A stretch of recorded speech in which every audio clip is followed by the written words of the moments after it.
When you meet a man overseas and he's interested in you, tells you he's interested in building a life with you permanently, you need to be aware and to be careful of these 3 things that will make your life easier and will save you a lot of pain. If you are in that situation, I'm going to share with you 3 points that you need to consider, and they all start with the letter W.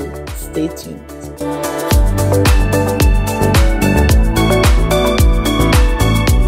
Welcome back to my YouTube channel. My name is Angie Marie, and I'm going to ask you to do me a favor.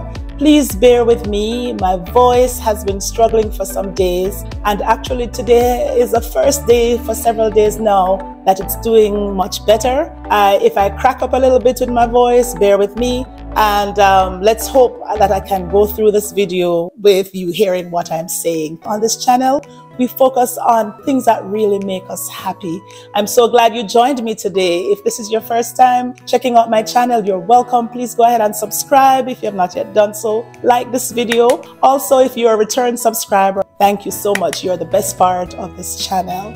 All right, so let's dive into the matter that we're going to talk about today, and that is you move overseas to wherever, from maybe you move to Jamaica or Ghana or somewhere in Africa or the United States, United Kingdom, wherever, and you attract men, you meet men, and today I'm focusing mostly on the women. However, we could flip it around because it also applies to you as a man in meeting a woman. So you could turn it around however it fits you. And even though my main focus is on people from a different culture, what I'm about to say also applies if you meet someone from the same culture, or even if you didn't travel overseas but you meet someone. Let me know your comments and your thoughts on what I have to share. So the 3 W's that you need to look out for when you meet someone, in particular overseas, and especially if they're from a different culture. The 3rd point is very, very, very important, and I have quite a bit to say about it. I'm asking you to watch until the end of the video and let me know your views on, especially on the 3rd point or any of the points that I'm making here.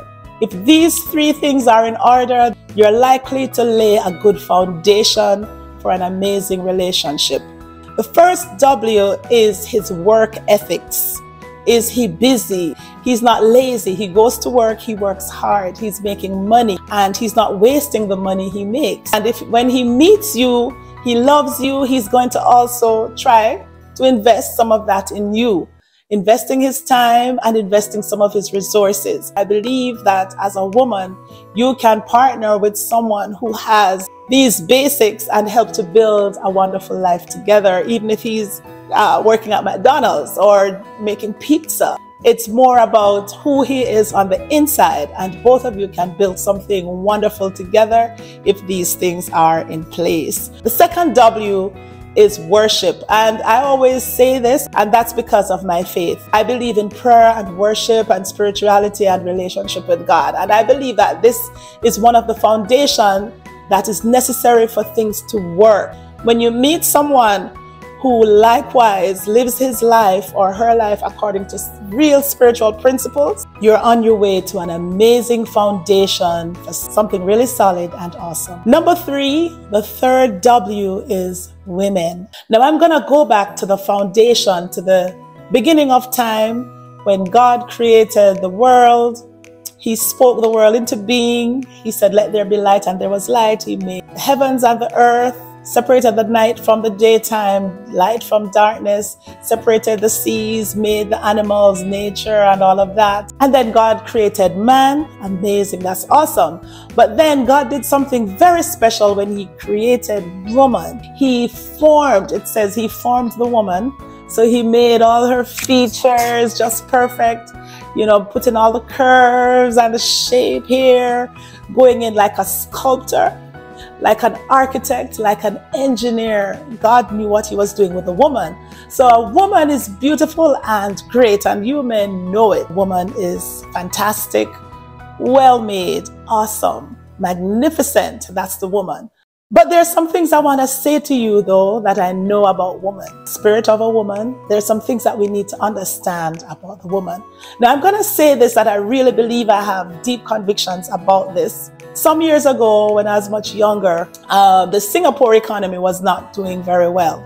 But after some years of work, the Singapore economy turned around.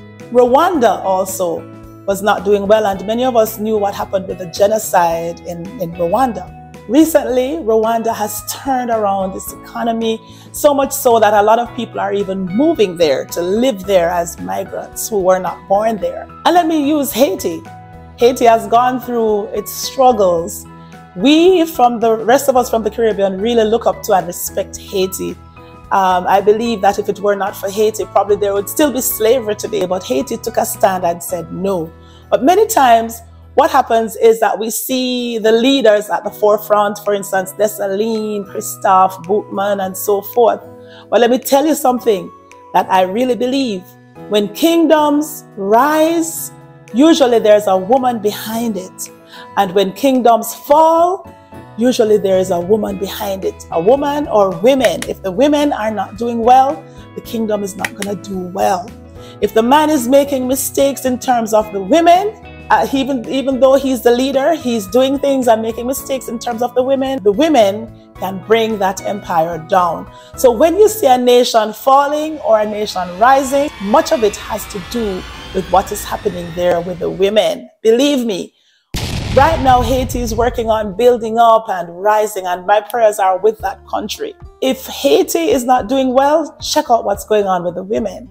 If Haiti is doing amazing and rising, check out what's happening with the women. Women are so powerful, have so much, that species called woman, don't underestimate her. All right, so that was just a basic background, laying some foundation for you to understand the power of women. So now you move overseas, as I did some years ago after a divorce.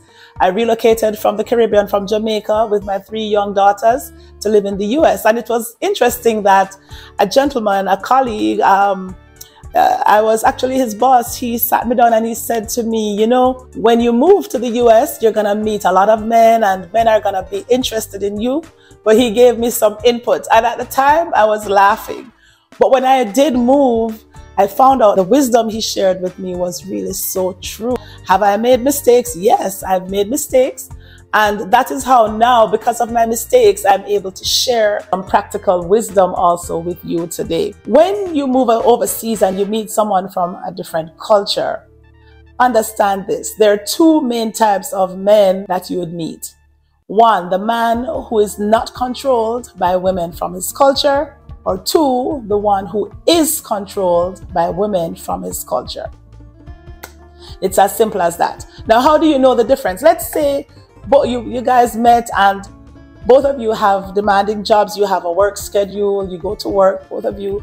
So you don't really have a whole lot of time together, but the times when you meet together, if the man is constantly texting on his phone or has to move away to take a phone call every time, or even takes the call in your presence and is speaking to someone in a different language, I'm telling you the truth.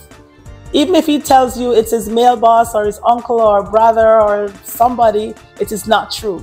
Because if it is any of those persons, they could wait. He knows that your time together is limited and he's going to be focused on making the most of that time.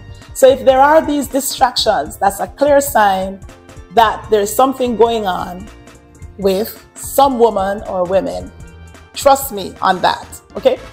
All right, now, let's take it a little further, that you actually get married or you're having a deeper relationship with this person. And let's say there's a time difference, 4 hours, 5 hours difference. So every morning or so, 2 a.m., 3 a.m., there are calls coming in. It means that at the break of dawn in that other country, somebody is calling. It's not going to be a man. Why would a man be calling a man? If he's not gay, if he's heterosexual, the man is not going to be calling the man. So you're getting these calls. I can tell you it is from women or a woman, okay? And usually when they're calling so early at the break of dawn and stuff, it is about looking for money. They're looking for money. And sometimes it's painful, but it's not. If it's not a good fit, it is not a good fit. That's what I wanted to say. Those 3 W's, the man's work ethics, principles, values. Does he go to work? Is he responsible? Does he take care of his responsibilities? How does he treat you? Does he save? Is he investing? Is he thinking about building, working and building something for the future? His worship, is he a spiritual person? And relationships with women, does he understand the power of a woman? And is he willing to treat you the way you're supposed to be treated as a woman? Or is he allowing himself to be controlled and manipulated by women? Thank you so much for staying with me to the end of this video. Let me hear your thoughts and your comments. This is Angie Marie, and I'll see you soon in the next video.